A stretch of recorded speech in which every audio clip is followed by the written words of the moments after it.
11-year-old Tiyo from Charmis, Indonesia, was born without arms or legs.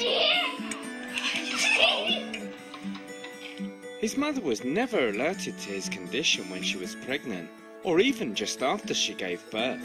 Ya kaget aja, kaget. Dikira normal gitu, dikira normal. Anak saya dia yang banyak itu yang udah lahir normal semua.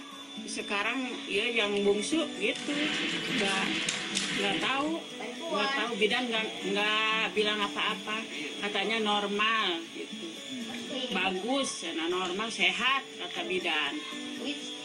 Ya anak-anak sama suami nggak dikasih tahu, udah sore pan semalam gitu, lahirkannya semalam tengah malam.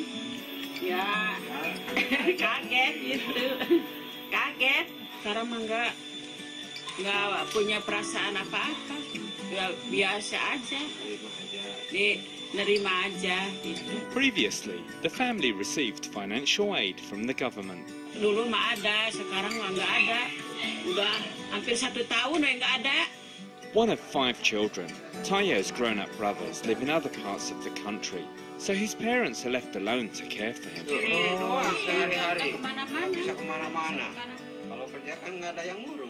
Tiyo goes to a small special needs school in Panawangan and is excelling. Hobinya matematika. Nah, matematika 10. Kata apanya? Nilai di 10. Eta agama 100. Nilai dina punten gitu. Nah, bagus-bagus aja. Yang 1 pecahan berapa? 50. Ibunya bagus, pintar, pelajaran kelas 2 tuh, pelajaran kelas 4 dia udah bisa, macam perkalian, pembagian dia udah bisa, padahal dia baru kelas 3. Using his mouth to write, Tiyo also uses his chin to take part in his favourite pastime, video games. Habis mau sekolah, berangkat sekolah, habis mandi main PS, udah dijemput sama ibu guru.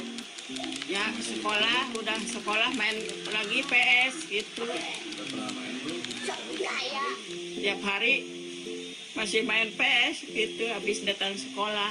Although he faces more challenges than the average 11-year-old, he's determined to make the most out of his life